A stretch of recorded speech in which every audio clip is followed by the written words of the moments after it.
సాయిరాం పిల్లలు, అమ్మమ్మ ఇంకో మంచి కథతో మేము ముందుకు వచ్చింది. ఈవేళ ఒక కథ చెప్పుకుందాం. అదంటే అనగనగా ఒక ఊర్లోనూ ఒక గొప్ప మంచి ధనవంతుడైన రైతు ఉండేవారు. ఆయన ఆ ఊరికి పెద్ద. అంటే ఊరి పెద్దలు ఉంటారు కదా కొంతమంది. ఆ ఊరి పెద్దల్లో ఈయన ఒక పెద్ద. ఈయన ఒక రైతు, చాలా ధనవంతుడు. ఈయనకి కొన్ని పశువులు ఉన్నాయి. అదే విధంగా అదే ఊర్లో ఇంకొక సామాన్యుడైన రైతు ఉండేవారు. ఆయన సామాన్య జీవనం గడుపుతున్నాడు. అంత పెద్ద ధనవంతుడు కాదు. ఆయన కూడా కొన్ని పశువులు ఉన్నాయి. ఒకరోజు ఊరు బయట ఈ పశువులన్నీ మేస్తుంటాయి కదా. అలా మేస్తుండగా ఒకసారి ఈ ధనవంతుని యొక్క పశువులు, ఈ మామూలు సామాన్య రైతు యొక్క పశువులు అన్నీ కలిపి అక్కడ మేస్తున్నాయట, గడ్డి మేస్తున్నాయి. పీడల్లోనూ ఎవరి గొడవ వచ్చిందో వాటికి. ఇప్పుడు ఒక తింటున్నది ఇంకోటి లాక్కుంటే మనుషులే కొట్టుకుంటారు, నాలుగు లాక్కుంటున్నావేంటి అని. అలా పశువులు అంతే కదా మరి. అందుకని తింటూ ఉంటాయి. ఏం చేస్తే మరి లాక్కున్నదో, ఏం జరిగిందో, ఏ గొడవ వచ్చిందో వాళ్ళకి. ఆ రెండు పశువులు అయితే బాగా కొట్టాడుకుని చాలా ఫైటింగ్ చేసుకుని కుమ్మెక్కున్నాయి. ఆ కుమ్మిలాట్లో, ఆ ఫైటింగ్లో ఏమైందిట, ఈ పేద రైతు యొక్క పశువు పొడిచింది ఎవరిని, ఊరి పెద్ద ఉన్నారు కదా, ఆ రైతు యొక్క పశువుని ఈ పేద రైతు యొక్క పశువు కుమ్మడంతో అది కింద పడి ఎక్కడ దెబ్బ తగిలిందో ఏమో కింద పడి చచ్చిపోయింది. ఇప్పుడు ఏం జరిగింది, పేద రైతు యొక్క పశువు వలన ఆ ధనవంతుడైన రైతు యొక్క పశువు చనిపోయింది. ఈయన చాలా కంగారు పడ్డాడు. అసలే పేదవాడు, అమ్మో ఈయన ఏమంటాడో తెలియదు, ఊరి పెద్ద ఆయన పశువుని నా పశువు చంపేసింది, ఇప్పుడు ఎలాగా, ఈయనకి ఎలా చెప్పాలి ఇప్పుడు, ఏమో ఆయన ఏం శిక్ష విధిస్తాడో ఏమో అనుకుంటూ భయపడుతూ గబగబా పరిగెత్తుకుంటూ వెళ్ళి ఆ ధనవంతుడి ఇంటికి వెళ్ళాడు. అయ్యా అంటూ పిలిచాడు. ఏమిట్రా అన్నారు ఆయన. వాడు ఏంటి ఈ కంగారులో తరబడ్డాడు. మాట తరబడి, అయ్యా కొట్లాటలో తమ పశువు కొట్టి నా పశువు చనిపోయింది అన్నాడు. అంటే ఆ పెద్ద గొప్పవాయిన పశువు కొట్టడం వల్ల ఈ పేద రైతు యొక్క పశువు చనిపోయింది అని చెప్పాడు. ఎందుకని, కంగారులో మాట తడబడింది అని చెప్పాడు. ఆయన చాలా శాంతంగాను ఆ ఊరి పెద్ద ఏమన్నట్ట, కంగారు పడుకురా, దాని ఏముంది, పశువులు అన్నీ తెలిసిన, బుద్ధి జ్ఞానం అన్నీ తెలిసిన మనుషులే కొట్టుకుంటున్నారు.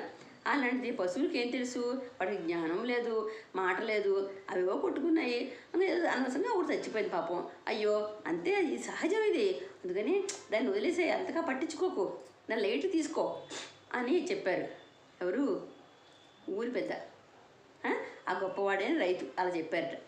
వీడమ్మను కంగారు పడి, అయ్యో అలా కాదు దొరగారు, అలా కాదు, నా పశువు వల్ల మీ పశువు చనిపోయింది అన్నట్టప్పుడు అనేసరికి, ఈ మాట వినేసరికి అమ్మ అంతం ఒక్కసారి ఆయన కోపం వచ్చేసింది. ఏంటి, నీ పశువు వల్ల ఊరి పెద్దని, ఇంత గొప్పవాడిని, ఇంత పేరు ప్రతిష్టలు ఉన్నవాడిని నా పశువు చనిపోయిందా, అది నీ పశువు వల్ల, నీకెంత పొగరు రాసులు, నీకెంత ధైర్యం, నా పశువుని చంపేసిందా మీ పశువు, నీకెంత నిర్లక్ష్యము, అంత చూసుకోకుండా ఉన్నావా నువ్వు, నా పశువు చంపుతాడు, నువ్వేం చేస్తున్నావు అనేసి చాలా గొడవ చేశాడు. ఇంకా నోటికి వచ్చినట్టు తిట్టాడు. మనం పట్టుకొని తిట్టేసి, నీకు ఇది శిక్ష, నీకు 500 రూపాయలు అంటే 500 రూపీస్ నీకు ఫైన్ వేస్తున్నాను, డబ్బు కట్టి వెళ్ళు అన్నాడు. అంతే వీడు తెల్లబోయాడు. అయ్యో ఇంతకుముందేమో మరి ఆయన పశువు వల్ల నా పశువు చచ్చిపోయింది అంటే చాలా లైట్గా తీసుకోదాన్ని, పెద్ద పశువులు కదా ఏదో అలా కొట్టుకుంటాయి అంతే, ఏదైనా మనం పట్టించుకోక్కర్లేదు, అది కామన్ అనుకోవాలి అన్నారు. కానీ ఇప్పుడు ఆయన పశువు వల్ల నా పశువు చనిపోయిందంటే, నా పశువు వల్ల ఆయన పశువు చనిపోయిందంటే ఏమన్నారు, ఏరా నీకెంత పొగరా, నా పశువుని చంపుతుందా నీ పశువు అనేది గొడవ చేశారు. అర్థమైంది? ఎప్పుడు కన్ఫ్యూజ్ అవ్వకుండా వినండి, అర్థమైంది కదా. ఇప్పుడు సామాన్యుడైన రైతు పశువు వల్ల పెద్ద గొప్పవాడైన రైతు యొక్క పశువు చనిపోయింది అన్నమాట. ఆ తరబాటులోనూ తిరగేసి చెప్పాడు ఈ రైతు, అయ్యా అలా కాదు, మళ్ళీ తర్వాత సరిదిద్దుకుని, అయ్యా నా పశువు వల్ల మీ పశువు చనిపోయిందయ్యా అన్నాడు. అప్పుడు దాంతో ఆయన కోపం వచ్చింది. ముందు ఆయన పశువు వల్ల రైతు పశువు చచ్చిపోయిందంటే నీతి వాక్యాలు చెప్పాడు. కానీ ఇప్పుడు ఏమన్నాడు, ఆ రైతు పశువు వల్ల తన పశువు చనిపోయింది అంటే కోపం వచ్చేసి ఆయన్ని పిచ్చి తిట్టి పనిష్మెంట్ లాగా ఆయనకి 500 రూపీస్ ఫైన్ వేశాడు. అది ఎలాగా, ఇప్పుడు మనకి మంచి జరిగితే ఒక మాట, మనకి చెడు జరిగితే ఇంకొక మాట ఉండకూడదు కదా.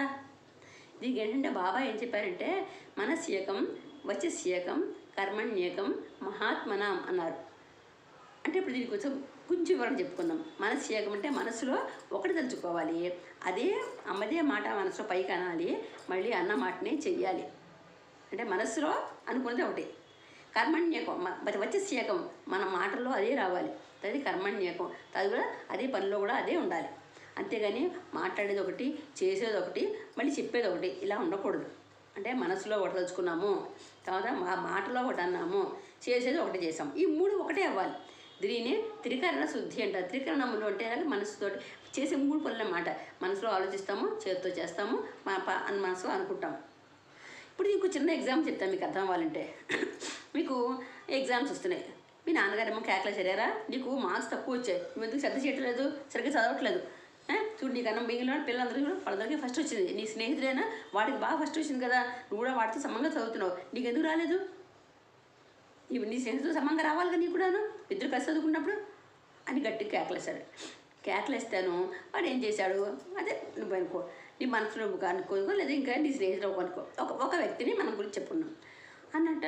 వాడు మనసులో అనుకున్నాడు, అయ్యో నాన్నగారు కేకలేశారు గట్టిగా నన్ను, నాకేమో మార్క్స్ తక్కువ వచ్చాయి, నా ఫ్రెండ్కి ఎక్కువ వచ్చాయి, వాడిద్దరం కలిసి చదువుకుంటున్నాం, అయినా కానీ వాడికి వచ్చాయి, నాకు సరిగా రాలేదు, నాకు మార్క్స్ తక్కువ వచ్చాయి, ఎందుకని నేను శ్రద్ధ పెట్టలేదన్నమాట అయితే అని అర్థమయ్యి విడించాడు. ఎలాగైనా సరే ఈసారి ఎగ్జామ్స్లో నేను నా ఫ్రెండ్తో సమానంగా మార్క్స్ తెచ్చుకోవాలి, వాడికన్నా ఏ మార్కు తగ్గకూడదు నేను అనుకున్నాడు మనసులో. అనుకుంటే సరిపోయిందా? ఓకే, మనసులో అనేసుకున్నాడు, సరిపోతుందా?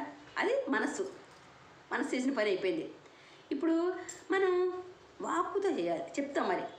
అప్పుడు ఏం చెప్పాను నాన్నగారికి, చాలా గట్టిగా నిర్ణయించుకుని, నాన్నగారు ఈసారి ఎగ్జామ్లో నేను కరెక్ట్గా మార్క్స్ తెచ్చుకుంటాను, నేను మార్కులు తక్కువ పడనివ్వను, రానివ్వను, నేను ఖచ్చితంగా సరే నా ఫ్రెండ్తో సమంగానే మార్కులు తెచ్చుకుంటాను నాన్నగారు అన్నాడు అని గట్టిగా శపథం చేశాడు.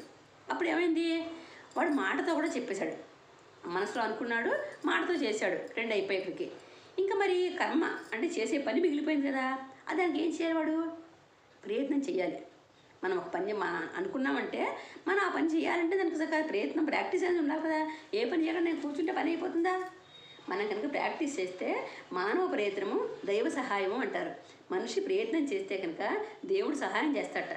మరి నువ్వు ఖాళీగా కూర్చుని నేనేం చేయను అంటే మాత్రం దేవుడు సహాయం చేయడు. అందుకు మనం ఏం చేయాలి, ముందు మనం ప్రయత్నం చేయాలి. వీడు అలా కాదు, ఇంకా కష్టపడి చదవాలి, వాడితో పాటు వీడు ఇద్దరు కాస్త కూర్చుని కష్టపడి చదువుకున్నారు. చదువుకున్నాక అప్పుడు వీడు కూడా వీడి టైంలో మరి వీడు చదివేసినప్పుడు మరి మిగిలిన టైంలో మళ్ళీ వీడి ఇంట్లో చదువుకుంటారా ఇద్దరు విడివిడిగాను. ఆ చదువుకున్నప్పుడు ఇంతకుముందు వాడు శ్రద్ధ చేయలేదు, ఈసారి వాడు మళ్ళీ శ్రద్ధ చేసి ఈరోజు లెసన్ ఈరోజు చదివేయాలి మనం ఖచ్చితంగానే, చాలా పట్టుదలగా చదివేసేవాడు. నెక్స్ట్ టైం వచ్చి ఎగ్జామ్ వచ్చేకి వాడితో సమంగా వాడికి మార్క్స్ వచ్చాయి. వచ్చేసరికి చాలా సంతోషించాడు వాడు. అందుకని వాడు ఏం చేశాడు, మూడు రకాలుగా ప్రయత్నం చేశాడు. మనసులో అనుకున్నాడు, మాటలో వాళ్ళ నాన్నగారు చెప్పాడు, వాడు ప్రయత్నాలు చేశాడు. అలా 3 ప్రయత్నాలు చేయడంతో 3 పనులు అయిపోయాయి. వాడికి ఫలితం కనిపించింది, అంటే రిజల్ట్ వచ్చింది. వాడికి రిజల్ట్ ఎలా వచ్చింది, మంచి రిజల్ట్ వచ్చింది, మంచి మార్క్స్ వచ్చాయి. అప్పుడు వాళ్ళ నాన్నగారు చెప్పారు, చూసావా మరి నువ్వు అనుకుంటే చేయగలవు, నువ్వు ఏదైనా, మనం అనుకోకపోతే మనం ఏం చేయలేము. మనం అనుకున్నప్పుడు, మనం ప్రయత్నం చేసినప్పుడు మనకి భగవంతుడు తప్పకుండా సహాయం చేస్తాడు, మనం ఫలితాన్ని పొందుతాం, అంటే మన రిజల్ట్ని పొందుతాం. అందుకని ఈసారి ఎప్పుడో చేయన్నారు. అందుకని బాబా చెప్పింది ఏంటి, మనస్యేకం వచస్యేకం కర్మణ్యేకం మహాత్మనం. అంటే మన మహాత్ములు, గొప్పవాళ్ళు, పూజలు ఉంటారే, వీళ్ళందరూ కూడా ఋషులు అందరూ ఒకే మాట చెప్తారట. ఇన్ని రకాల మాటలు చెప్పాను. ఇప్పుడు ఈ జమీందారు గారు ఉన్నారు కదా, మన ఊరి పెద్దగారు లాగా, ఆయన పశువు వల్ల ఆయన చచ్చిపోయిందంటే పెద్ద లైట్ తీసుకో ఏం పర్లేదు అన్నాడు. కానీ ఈ లైట్ పశువు వల్ల తన పశువు చనిపోయిందంటే ఈ కోపం వచ్చేసింది. మరి ఇంతకుముందు ఆయన అన్న మాట ఏమైపోయింది, నువ్వు పర్వాలేదు లైట్ తీసుకో, ఇవి జంతువులు కదా, మనుషులకే లేదు, మన జంతువులు ఎలా వస్తుందిరా జ్ఞానము, పర్వాలేదు లైట్ తీసుకో అన్నవాడే నా పశువు నీ పశువు చంపుతుందా, నీకు ఇంత ధైర్యం అనేసి వాడిని తిట్టి వాడిని ఫైన్ వేశాడు. మరి ఆయన మాట మారిపోయింది కదా, ముందున్న మాట తర్వాత ఉందా, లేదు అలాగా. అందుకని మనం ఇలా ఉండకూడదు, అది పర్వాలేదు లైట్గా తీసుకో అన్నప్పుడు, అయ్యో అలాగా పశువు తెలియదు కదా వాటికి అలా జరిగిందా, నా పశువు సరిపోయిందా, పోన్లే మరి ఏం చేస్తాం మనం, ఈసారి జాగ్రత్తగా ఉందాంలే అని అనాలి. కానీ అలా అనకుండా ఆయన తిట్టేసి వాడికి ఫైన్ వేసాడు. చూసారా మరి, అందుకని అలా అనకూడదు. అది ఏమన్నారు మరి, మన సంజ్ఞత్ వజ సంజ్ఞత్ కర్మణ్యన్యత్ దురాత్మన అన్నారు. దీనికి ఆపోజిట్ అన్నమాట. పుణ్యాత్ములు మహాత్ములు ఎలా అంటారో, మానస్యేకం వచస్యేకం కర్మణ్యేకం అని అన్నది మహాత్ములు. కానీ మరి దురాత్ములు అంటే దుర్మార్గులు, చెడ్డవాళ్ళు, అసూయాపరులు, వీళ్ళందరూ ఉంటారే, వీళ్ళందరూ ఏమంటారో దీనికి ఆపోజిట్గా చెప్తారన్నమాట.